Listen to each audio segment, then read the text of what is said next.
तो आज से हम जो है नया सब्जेक्ट पढ़ना स्टार्ट करेंगे और वो विषय होगा कौन सा? संविधान, है ना। राजनीति, भारतीय राजनीति, कॉन्स्टिट्यूशन, ये हमारा आज का विषय रहेगा। आज से हम इसी टॉपिक पर चर्चा करेंगे। तो संविधान का मतलब होता है समधन विधान, मतलब सबके लिए जो समान कानून बना उसी को क्या कहा जाता है? समधन विधान। विधान बराबर क्या बनता है? संविधान बनता है। ठीक है, तो सम यानी क्या होता है? समान, और विधान यानी क्या होता है? कानून। जो सबके लिए समान कानून बना उसी को क्या कहा गया? संविधान कहा गया, है ना। और भारत का संविधान जो है वो 26 जनवरी 1950 में क्या हुआ? लागू हुआ। जो हमारे भारत में अभी जो संविधान जो सबके लिए समान कानून चल रहा है वो 26 जनवरी 1950 को क्या हुआ? लागू हुआ। वो बनना चालू हुआ था 1946 में। तो क्या 1946 में ही संविधान को रखा गया था? अगर हम इतिहास देखें, अभी अब जैसे हमने इतिहास पढ़ा तो हमने देखा कि पहले राजा महाराजा थे, अपने अपने साम्राज्य में अपना अपना नियम चलाते थे। जो राजा बोल दिया वही क्या हो जाता था? नियम हो जाता था उस प्रांत के लिए जिस राजा ने बोला है। अगला राजा उसको अलग तरह से डील करता था, वो अलग संविधान बना के अपना अलग कानून बना के चलता था। यानी राजा जो बोल देता था वही जो है क्या हो जाता था? संविधान, कानून हो जाता था उस राज्य के लिए। उसके बाद हमने देखा कि धीरे धीरे भारतीय राज्यों में यूरोपीय लोगों का आगमन हुआ और उन यूरोपीय में थे अंग्रेज, जिन्होंने पूरे भारत पर एक साथ क्या किया? शासन किया, है ना। जैसे पूरे भारत पर शासन करने वाला राजा था चंद्रगुप्त मौर्य, तो उसने जो नियम बनाए वो पूरे भारत के लिए नियम बना। उसके बाद उनके जाने के बाद गुप्त साम्राज्य आया, तो उन्होंने जो नियम बनाया वो पूरा गुप्त साम्राज्य के लिए हुआ। उसी तरह अंग्रेजों ने जो हमारा आज का जो संविधान है वो चालू होता है बनना कहां से? अंग्रेजों के शासन से। अंग्रेजों के शासन से जो आज का कानून है, आज का कानून राजा महाराजा वाला कानून है क्या? हमारा नहीं है। तो हमारा जो कानून है वो किसके परिप्रेक्ष्य से बना है? अंग्रेजों से। तो अंग्रेजों के आने से ही हमारे भारत में जो है संविधान का क्या पड़ा? नींव पड़ा, है ना। तो कैसे ये जो संविधान है ये भारत में आना चालू हुआ, आज इसी के बारे में चर्चा करेंगे। तो आज का टॉपिक होगा भारत का संवैधानिक विकास। भारत का संवैधानिक विकास, कि भारत में कैसे संविधान आया। ठीक है, तो भारत में संविधान लाने वाले अंग्रेज लोग थे। जो आज का संविधान है ऐसा संविधान लाने वाले लोग कौन थे? अंग्रेज थे। और अंग्रेजों को पहला जो कानून मिला था भारत पर, वो व्यापार करने आए थे। क्या करने आए थे? व्यापार करने आए थे। तो जब उन लोग व्यापार करने आ रहे थे तो वहां ब्रिटिश ईस्ट इंडिया कंपनी, मतलब कहाँ? ब्रिटेन। तो ब्रिटेन के महारानी ने जो उन कंपनी वालों को, उन व्यापारियों को जो आदेश दिया था वही पहला क्या माना जाता है? कानून माना जाता है, जो लिया गया था 1599 में। 1599 में वहां के महारानी ने क्या किया? घोषणा किया। 1599 में वहां के महारानी ने घोषणा किया कि जो व्यापारी हैं, जिनका एक संगठन था, है ना, उस व्यापारियों के संगठन को नाम दिया गया था company of merchant from England into trading in east Asia. क्या लिखा गया था? Into east Asia. Company of merchant किसकी कंपनी है? व्यापारियों की कंपनी है। तो क्या लिखा गया? Company of merchant. ठीक है, कहां के मर्चेंट है ये? इंग्लैंड। कहां के हैं? इंग्लैंड। तो क्या लिखा गया? From England. From England. ठीक है, company of merchant from England. ठीक है, इंग्लैंड। अब इनको क्या करना है? ट्रेडिंग, व्यापार करना है ना। तो company of merchant from England, अब इनको व्यापार करना है। तो ये कंपनी क्यों बनी है? For trading. For trading. कहां ट्रेडिंग करना है? ईस्ट इंडिया में। कहां ट्रेडिंग करना है? ईस्ट एशिया में ट्रेडिंग करना है। तो for trading into east Asia. ऐसा ये कंपनी था। और इसी कंपनी को महारानी ने आदेश दिया था, या क्या बोला जाए, मंजूरी दी थी कि ये कंपनी जो है 15 वर्षों तक व्यापार का क्या करती है? अधिकार प्राप्त करती है कि वो ईस्ट एशिया में जाकर क्या कर सकती है? व्यापार कर सकती है। यही कंपनी बाद में बनेगी ईस्ट इंडिया कंपनी। क्लियर है? तो 15 वर्षों के लिए 15 वर्षों के लिए व्यापार करने का जो अधिकार दिया गया था, 15 वर्षों तक व्यापार करने का जो अधिकार दिया गया था, यही पहला क्या माना जाता है? कानून माना जाता है भारत के लिए। क्लियर है? तो भारत में जो संविधान बना है उसकी शुरुआत इसी कहानी से होती है कि एक कंपनी थी, कंपनी का नाम क्या रखा गया? Company of merchant from England for trading into east Asia. इसी कंपनी को 15 वर्षों के लिए व्यापार करने का अधिकार दिया गया और कहा गया कि एक 24 सदस्यीय परिषद या समिति होगी, 24 सदस्य वाला एक क्या होगा?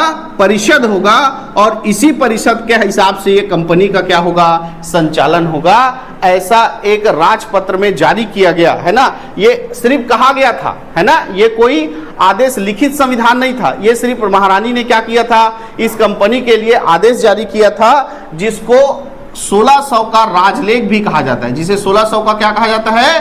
राजलेख। अब ये कंपनी भारत में क्या आ गई? व्यापार करने के लिए आ गई। तो जब ये भारत में व्यापार करने के लिए आई तो इनका शुरुआत कहां से हुआ था? सूरत में कंपनी बनाए थे, याद करो, है ना। तो इधर इन्होंने अपना व्यापारिक कोठी बना लिया, इधर इन्होंने व्यापार, इधर भी इन्होंने व्यापार चालू कर दिया। यानी मुंबई को मेन जगह बनाया, उधर बंगाल कोलकाता को मेन जगह बनाया, और इधर नीचे चेन्नई को, मद्रास को मेन जगह बनाकर इनको व्यापार करना चालू कर दिया। तो जब इन्होंने व्यापार करना चालू किया तो इधर वाला एरिया क्या कहलाया? मुंबई प्रेसिडेंसी। उधर वाला क्या कहलाया? बंगाल प्रेसिडेंसी। और इधर नीचे वाला क्या कहलाया? मद्रास प्रेसिडेंसी। 3 प्रेसिडेंसी में व्यापार कर रहे हैं। अब व्यापार कर रहे हैं तो इनका व्यापार बढ़ गया, है ना, व्यापार बढ़ गया। तो इधर एक मेन आदमी बैठा है जो मुंबई प्रेसिडेंसी का प्रमुख होगा, जिसको मुंबई का गवर्नर कहा गया। क्या कहा गया? मुंबई का गवर्नर कहा गया। इधर बंगाल प्रेसिडेंसी में एक व्यक्ति को बैठा है जिसको बंगाल का गवर्नर कहा गया, और मद्रास में एक व्यक्ति को बैठा है जिसको क्या कहा गया? मद्रास गवर्नर कहा गया। ठीक। और सारा कानून जो है कहां से बन के आता था? इंग्लैंड से बन के आता था, और ये कंपनी जो है इनका पूरा संचालन करती थी। तो 1726 में जब इनका व्यापार तीनों जगह फैल गया और तीनों जगह एक एक व्यक्ति बैठ गए जिनका नाम क्या था? गवर्नर। उन गवर्नरों को कानून बनाने का अधिकार दिया गया 1726 में। तो 1726 का इसको क्या कहा गया? चार्टर। ये भी क्या था? आदेश था कि जैसे बंगाल प्रेसिडेंसी है, मुंबई प्रेसिडेंसी है, वहां व्यापार करना है तो कुछ कुछ फैसले तुरंत करने पड़ेंगे ना, तो आप तुरंत वहां पर फैसला कर सकते हो। मुंबई के लिए मुंबई का गवर्नर करेगा, बंगाल के लिए बंगाल का गवर्नर करेगा, और मद्रास के लिए मद्रास का गवर्नर करेगा। ऐसा शक्ति दे दिया गया कब? 1726 के चार्टर। 1726 के चार्टर। अब इनका व्यापार चल रहा था, याद करो फिर क्या हुआ? 1757 में प्लासी का युद्ध, 1764 में बक्सर का युद्ध, और उसके बाद धीरे धीरे इनका व्यापार जो है वो प्रशासन में बदल गया और पूरे भारत के रियासतों पर इनका कब्जा हो गया।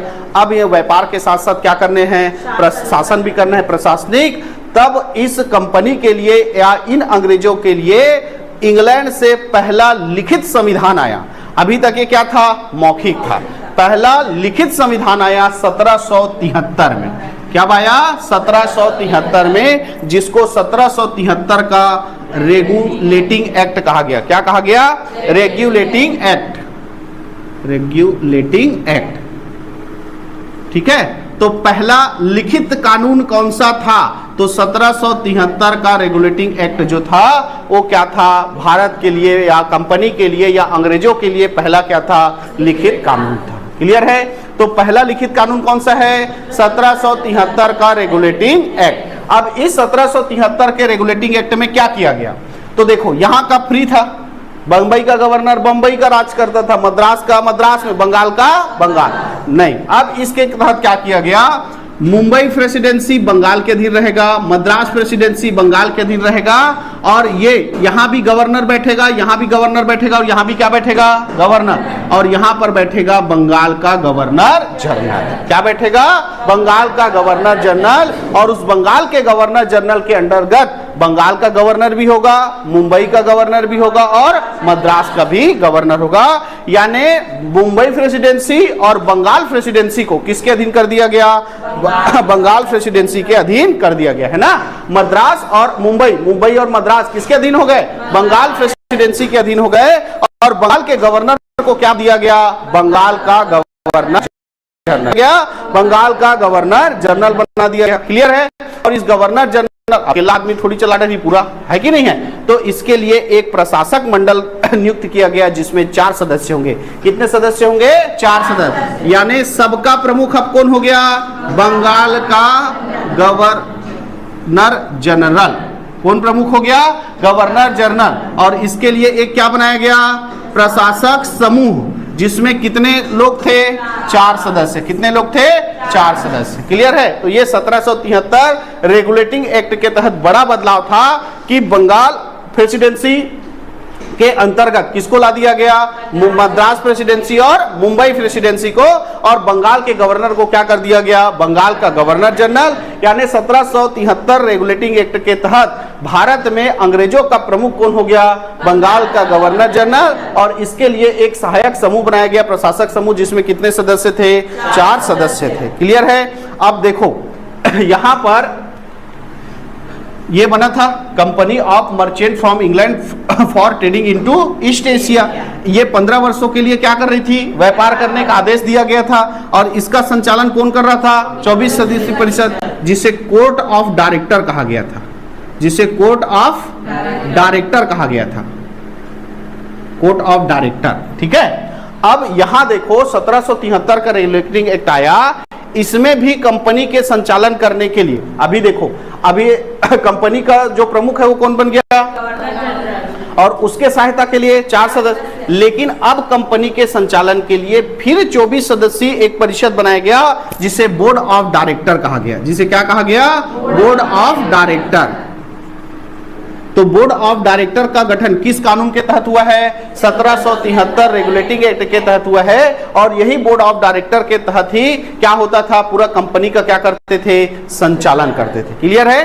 तो इस तरह कंपनी में बदलाव देखने को मिला कब? 1773 के रेगुलेटिंग एक्ट। और इसी 1773 रेगुलेटिंग एक्ट के तहत, मतलब इसी कानून के तहत 1774 में भारत में सर्वोच्च न्यायालय की स्थापना हुई। भारत में सर्वोच्च न्यायालय है ना, जो अभी कहां है? दिल्ली में। अभी दिल्ली में है, लेकिन जब स्थापना हुआ तब उस सर्वोच्च न्यायालय कहां था? कोलकाता। तो कोलकाता में सर्वोच्च न्यायालय जिसको उच्चतम न्यायालय भी कहा जाता है, उसकी स्थापना हुआ कब? 1774। तो 1774 में हुआ है, लेकिन किस कानून के तहत?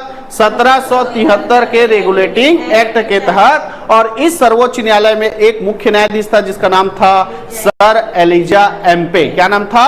Sir Elijah Aamby. और 3 अन्य न्यायाधीश थे, जिनमें एक का नाम था चैम्बर्स, एक का नाम था लिमेंस्टर और एक का नाम क्या था? हाइट। कितने लोग थे? 4। एक मुख्य न्यायाधीश जिसका नाम क्या था? Sir Elijah Impey. क्या नाम था? एलिजा एम्पे। एलिजा एम्पे पे है क्या? एम्पे। Sir Elijah Aamby. और 3 अन्य न्यायाधीश थे, उनका नाम याद रखना। एक का नाम था चैम्पर, एक का नाम था लिमेंस्टर और एक का नाम क्या था? हाइट। लिख दूं क्या? Chambers,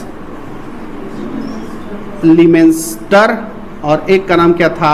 height. ये 3 इसके क्या थे? अन्य न्यायाधीश थे। क्लियर है? और इसी के तहत, इसी कानून के तहत जो भी ब्रिटिश ईस्ट इंडिया कंपनी के कर्मचारी हैं, वो किसी भी भारतीय से किसी भी प्रकार का उपहार ग्रहण नहीं कर सकते। कुल मिला के कहना था रिश्वत नहीं ले सकते। क्लियर है? तो इसी कानून तक जो है ब्रिटिश ईस्ट इंडिया कंपनी के कर्मचारियों को निजी व्यापार करने या भारतीय लोगों से किसी भी प्रकार के उपहार ग्रहण करने से भी क्या कर दिया गया था? मना कर दिया। क्लियर है? ये भारत में आया क्या था? पहला लिखित कानून था 1773 का रेगुलेटिंग एक्ट। क्लियर है? अब भारत में ब्रिटिश ईस्ट इंडिया कंपनी व्यापार के साथ साथ प्रशासन क्या कर दी? चालू कर दी। तो समय समय पर जो है व्यापार और प्रशासन में दिक्कतें होने लगी, तो फिर अलग अलग कानून आने लगा। तो इसी तरह 1784 में आया पिट्स इंडिया एक्ट। 1784 में क्या आया? Pitt's India act. देखा गया कि जो कंपनी है वो प्रशासन और व्यापार का काम एक साथ नहीं कर पा रही है ना? प्रशासन का और व्यापार का काम एक साथ नहीं कर पा रही है। तब एक कानून लाया गया, उस कानून का नाम क्या था? 1784 का पिट्स इंडिया एक्ट। देखो, बोर्ड ऑफ डायरेक्टर बना हुआ था, तो बोर्ड ऑफ डायरेक्टर को काम दिया गया कि तुम केवल कंपनी के क्या देखोगे, व्यापारिक मामले। व्यापारिक मामले के लिए क्या दिया गया, बोर्ड ऑफ डायरेक्टर। ठीक है, बोर्ड ऑफ डायरेक्टर को क्या बोला गया कि तुम क्या देखोगे, कंपनी व्यापारिक मामले देखोगे, और कंपनी के प्रशासन राजनीतिक संबंधी मामलों के लिए बनाया जाएगा बोर्ड ऑफ कंट्रोल। क्या बनाया जाएगा, बोर्ड ऑफ कंट्रोल।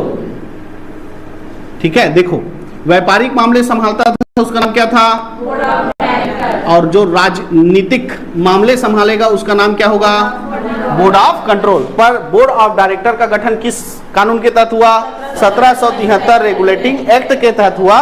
इसकी स्थापना तब ये कंपनी के सारे काम देखता था, लेकिन 1784 के तहत इसको सिर्फ किसका काम दे दिया गया, व्यापारिक मामले का, और एक नया बोर्ड बनाया गया बोर्ड ऑफ कंट्रोल, जो किसका काम देखता था, राजनीतिक मामलों का काम देखता था। क्लियर है, तो यहां पर राजनीतिक मामले का काम देखने के लिए एक नया बोर्ड बना जिसका नाम क्या था, बोर्ड ऑफ कंट्रोल। क्लियर है, तो इस तरह देखो अब कंपनी में द्वैत शासन लागू हो गया। मतलब अब कंपनी जो है, इसके तहत कंपनी में पूरा द्वैत शासन की स्थापना हो गई। कैसे कि एक तरफ कंपनी के द्वारा शासन चलेगा और एक तरफ किसके द्वारा, ये जो बोर्ड ऑफ कंट्रोल है ना।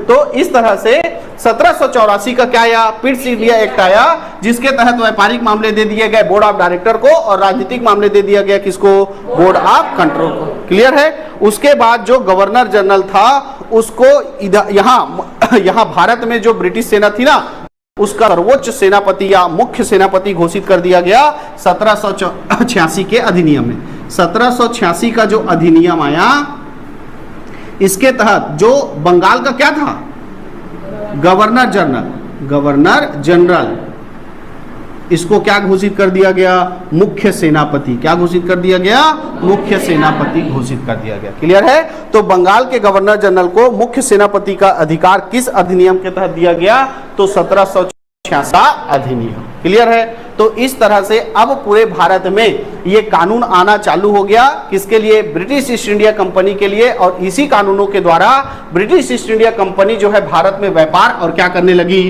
राजनीति करने लगी। ठीक है, तो अब जो है इंग्लैंड ने सोचा कि हम हर 20 साल में इन कंपनी का क्या करेंगे, पूरा देख रेख मतलब वो जांच पड़ताल करेंगे, और बदलाव की जरूरत होगी उस हिसाब से क्या करेंगे, कानून बनाकर भेजना चालू करेंगे। ऐसे करके तो इसी हर 20 साल में आने वाला जो कानून था उसको चार्टर एक्ट कहा गया। क्या कहा गया, चार्टर एक्ट। तो भारत में पहला, देखो अभी तक जो कानून था उसमें सब में लिखा हूं चार्टर, किसी में चार्टर एक्ट लिखा हूं नहीं। जो कानून आया पहले उसको क्या कहा गया, चार्टर। अब प्रत्येक 20 साल में जो है कानून आएगा कंपनी के लिए, उसको चार्टर एक्ट कहा जाएगा। तो भारत के लिए या कंपनी के लिए पहला चार्टर एक्ट आया था, वो था 1793 का चार्टर एक्ट। 1793 का चार्टर एक्ट। तो पहला चार्टर एक्ट भारत में कब आया था, तो कब आया था, 1793। कब आया था, 1793 में आया था। क्लियर है, इसमें दो प्रमुख चीजें की गई। देखो हर कानून जो आता था, जैसे हर कानून आता है उसमें बहुत लंबा चौड़ा रहता है, लेकिन हमको केवल क्या पढ़ना है, जो प्रमुख है वो। तो 1773 का जो चार्टर था, ये भारत का तो पहला क्या था, पहला चार्टर एक्ट था। भारत का पहला चार्टर एक्ट कब आया था करके पूछेगा तो कब आया था, 1793। इसमें क्या किया गया कि अब तक अंग्रेज जो है पूरे भारत में कब्जा कर लिए थे, तो उन्होंने प्रांत बनाया था, ये मध्य प्रांत, मुंबई प्रांत, मद्रास प्रांत, ऐसा। तो हर प्रांत में एक प्रमुख बैठेगा जिसको क्या कहा जाएगा, गवर्नर। क्या कहा जाएगा, गवर्नर।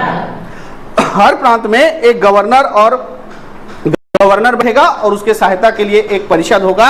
ऐसा इस 1793 के किस में था, चार्टर में था। ठीक है, और जितना भी भारत में कर्मचारी होंगे, ब्रिटिश कर्मचारी, उनका पेमेंट पहले कहां से आता था, इंग्लैंड से। वो सब का पेमेंट अब भारतीय राजस्व से किया जाए, यानी भारत से जो ब्रिटिश ईस्ट इंडिया कंपनी कमाएगी उसी से ही वहां रहने वाले कर्मचारियों का क्या किया जाएगा, वेतन दिया जाएगा। ऐसा भी चला किस कानून के तहत किया गया, 1793। ठीक है, तो भारतीय राजस्व से वेतन, भारतीय राजस्व से वेतन की व्यवस्था किस कानून के तहत किया गया, 1793 के चार्टर के तहत। और प्रत्येक प्रांत में एक गवर्नर बैठेगा, ऐसा भी किस कानून के तहत किया गया, 1793 का चार्टर, जो कि भारत का क्या था, पहला चार्टर। अब हर 20 साल बाद में क्या आएगा, चार्टर। तो पहला कब आया, तो दूसरा कब आएगा? 1813। कब आएगा? 1813। ये भारत का क्या था? दूसरा चार्टर एक्ट। दूसरा चार्टर एक्ट, ठीक है। अब इस चार्टर एक्ट के तहत क्या किया गया? पूरा भारत में जो व्यापार करती थी, है ना, चाउमीन बेचना है, मोमोज बेचना है, पकोड़ा बेचना है नहीं, जो भी बेचना है, कपड़ा बेचना है, चाय बेचना है, जो भी काम, वो कौन करता था? ब्रिटिश ईस्ट इंडिया कंपनी करती। कौन करती थी? British east India company.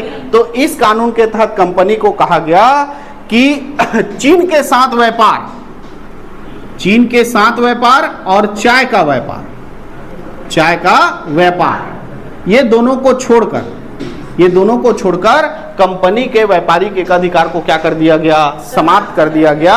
यानी कंपनी जो सारा काम करती थी, है ना, सारा काम करती थी, अब वो कंपनी नहीं करेगा, कोई भी कर सकता है। लेकिन चीन के साथ व्यापार और चाय का व्यापार ये अभी भी केवल और केवल कौन करेगा? हाँ, 20 साल के लिए ऐसा कानून लाया गया। किसके तहत? 1813 के चार्टर। यानी चीन के साथ व्यापार और चाय के व्यापार को छोड़कर कंपनी के व्यापारिक एकाधिकार को 20 सालों के लिए क्या कर दिया गया? समाप्त कर दिया गया। क्लियर है। और ये कहा गया कि भारत में शिक्षा के लिए प्रति वर्ष 1 लाख रुपए क्या किया जाएगा? वहन किया जाएगा। प्रति वर्ष भारत में शिक्षा के लिए कितना वहन किया जाएगा? 1 लाख। कब का 1 लाख? सोचो कितना बड़ा रकम रहा होगा उस समय, है ना। तो 1813 में घोषणा किया गया था कि भारत में शिक्षा के लिए कितना वहन किया जाएगा? प्रतिवर्ष 1 लाख रुपया वहन किया जाएगा। जो ईसाई मिशनरियां हैं, जो ईसाई धर्म के प्रमुख होते हैं ना, जो प्रचार प्रसार करते हैं, उनको क्या बोलते हैं? ईसाई मिशनरी। तो उनको भारत में ईसाई धर्म प्रचार प्रसार का क्या दे दिया गया? अधिकार दे दिया गया, अनुमति, कि तुम बिंदास होके ईसाई धर्म का क्या करो? प्रचार प्रसार करो, है ना। और साथ में ये कहा गया कि देखो 1726 में याद करो कानून बनाने का अधिकार दिया गया था किसको? गवर्नरों को। तो गवर्नर लोग कानून बनाते थे, यहाँ चालू करते थे। लेकिन 1813 के चार्टर एक्ट में कहा गया कि भारत में जो भी कानून बनेगा उसको ब्रिटिश संसद से अनुमोदन कराना पड़ेगा। मतलब जो कानून यहाँ पर बना रहे हो उसको पहले कहाँ भेजोगे? ब्रिटिश संसद, वहां से वो पास होगा, तब वो कानून यहाँ पर क्या होगा? लागू होगा। ऐसा भी किसमें कहा गया? 1813 के चार्टर एक्ट। तो 1813 का जो दूसरा चार्टर एक्ट भारत में आया था, उसमें पहले तो कंपनी के एकाधिकार को 20 सालों के लिए समाप्त कर दिया। किसको छोड़कर? चीन के साथ और चाय के व्यापार को छोड़कर, ठीक है। और प्रति वर्ष शिक्षा के लिए कितना देने का वादा किया गया? 1 लाख रुपया। और ईसाई मिशनरियों को भारत में जो है ईसाई धर्म का प्रचार प्रसार करने का भी क्या दिया गया? अनुमति दिया गया। और साथ ही ये कहा गया कि जो भी कानून बनेगा भारत के लिए उसको कहां से अनुमोदन कराना पड़ेगा? है ना, ब्रिटेन से अनुमोदन कराना पड़ेगा। अब फिर अगले 20 साल बाद फिर आएगा चार्टर एक्ट। तो 1813 में आया, तो अगला चार्टर एक्ट अब कब आएगा? 1833। तो 1833 में आया तीसरा चार्टर एक्ट। तो 1833 का चार्टर एक्ट, 1833 का चार्टर एक्ट। तो इसमें ये जो चीन के साथ व्यापार, चाय के साथ व्यापार, चाय का व्यापार था, इसको भी कंपनी से क्या कर लिया गया? एकाधिकार को समाप्त कर लिया गया। यानी अब केवल और केवल एक राजनीतिक और प्रशासनिक इकाई बन के रह गई। कौन सी? ये जो कंपनी थी, है ना। और यहीं पर ही इसका नाम हुआ क्या? British east India company.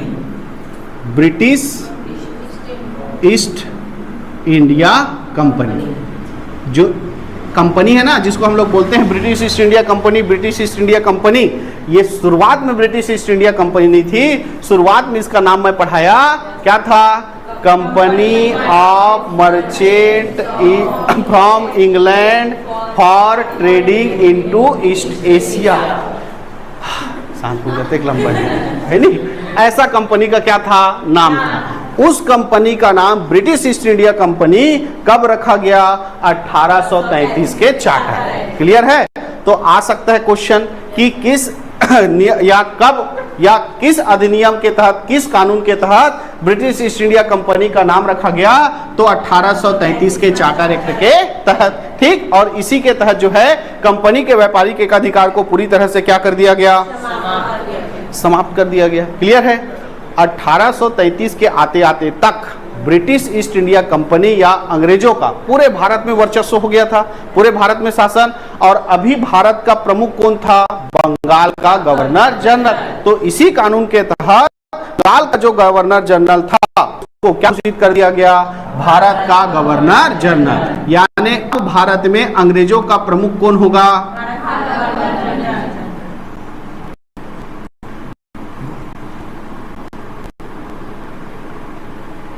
सही लिखा है नहीं, भारत का गवर्नर जनरल, है ना। तो किस कानून के तहत बंगाल के गवर्नर जनरल को भारत का गवर्नर जनरल घोषित किया गया? तो वो कौन था? 1833 का चार्टर एक्ट। अब इतिहास में पढ़ाया भी था कि भारत बंगाल का अंतिम गवर्नर जनरल कौन था? Lord William Bentinck. और उसी को ही भारत का पहला क्या बनाया गया था? Governor general. क्लियर है? जो बंगाल का अंतिम गवर्नर जनरल होगा वही भारत का क्या होगा?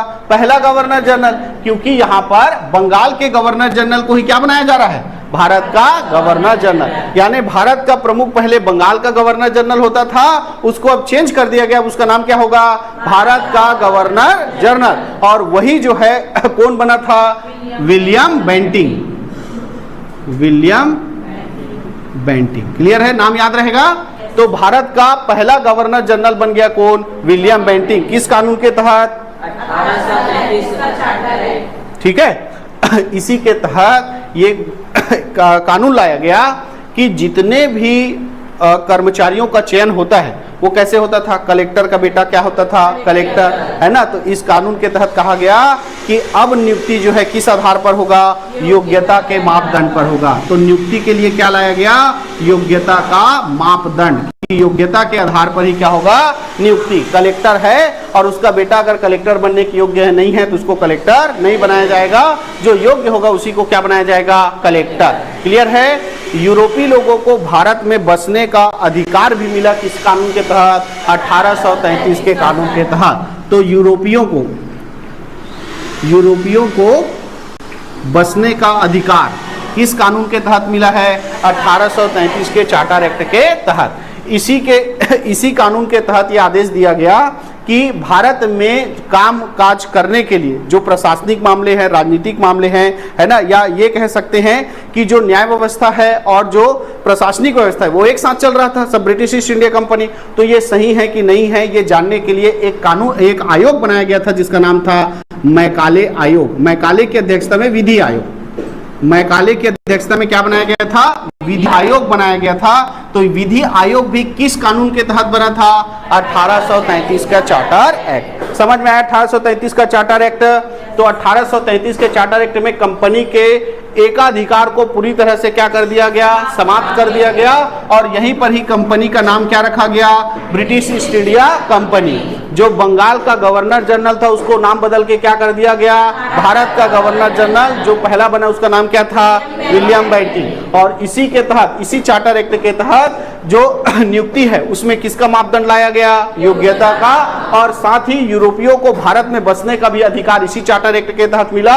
और इसी चार्टर एक्ट के तहत मैकाले की अध्यक्षता में विधि आयोग का गठन किया गया था। आगे चले, उसके बाद आया 1800 20 साल बाद फिर आएगा ना।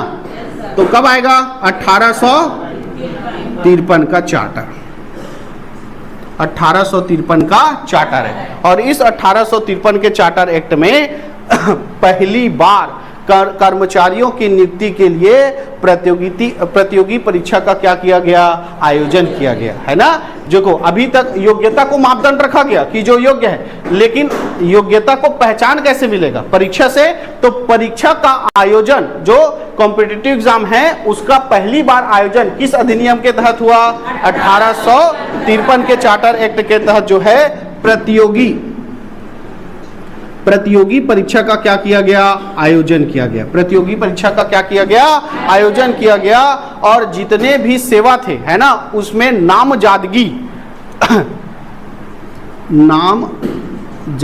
इस परंपरा को समाप्त किया गया। नामजदगी का मतलब कि कोई रिकमेंड कर देता था कि एला गांव तहसीलदार बना दे, एला गांव कोतवाल बना दे, ऐसा नहीं चलेगा। किसी का भी नाम निश्चित करके कोई लाया या रिकमेंड किया, ऐसा नहीं चलेगा। नामजदगी के भी परंपरा को 1853 के चार्टर एक्ट में क्या किया गया, समाप्त किया गया। क्लियर है। और बताया था ना कि विधि का जो कानून वाला हिस्सा था न्याय प्रशासन और जो प्रशासनिक प्रशासन दोनों क्या चल रहा था एक साथ, उसी के जांच करने के लिए क्या बना था ये मैकाले के अध्यक्षता में विधि आयोग। तो इसी के सिफारिश पर इसका जब रिपोर्ट आया तो कहा गया कि अब भारत में विधायी कार्य अलग होगा और प्रशासनिक कार्य अलग होगा। तो ये विधायी कार्य और प्रशासनिक कार्य को अलग भी किसके तहत किया गया, 1853 के चार्टर एक्ट। तो विधायी कार्य और अलग हो गया क्या, प्रशासनिक कार्य। ठीक है, प्रशासनिक कार्य। ऐसा ये चार्टर एक्ट था जी, किसका, 1853 का चार्टर एक्ट। अब 20 साल बाद फिर आता, कब, 1873 में। लेकिन इसी बीच क्या हो गया, 1857 की क्रांति। 1857 की क्रांति हुई और 1857 की क्रांति के बाद जो ब्रिटिश सरकार है उसको अपने बहुत सारे चीजों में क्या करना पड़ा, परिवर्तन करना पड़ा। जो कानून आ रहा है ना, जो कानून बन के आ रहा है वो British east India company Bharat के लिए था, भारत के लिए था। और भारत के लोग जो है उससे संतुष्ट नहीं है, तभी तो क्या हुआ, 1857 की क्रांति। यानी जो सिलसिला चल रहा है वो सही है क्या, नहीं है, ऐसा महारानी को लगा। तो 1857 की क्रांति के बाद महारानी ने एक नया कानून भेजा 1858 में। कब भेजा, 1858। उस कानून में क्या क्या था, क्या परिवर्तन किया गया ब्रिटिश ईस्ट इंडिया कंपनी के द्वारा 1857 की क्रांति के बाद, ये सब जानना है तो कल का क्लास जरूर आइए। आज के लिए इतना ही।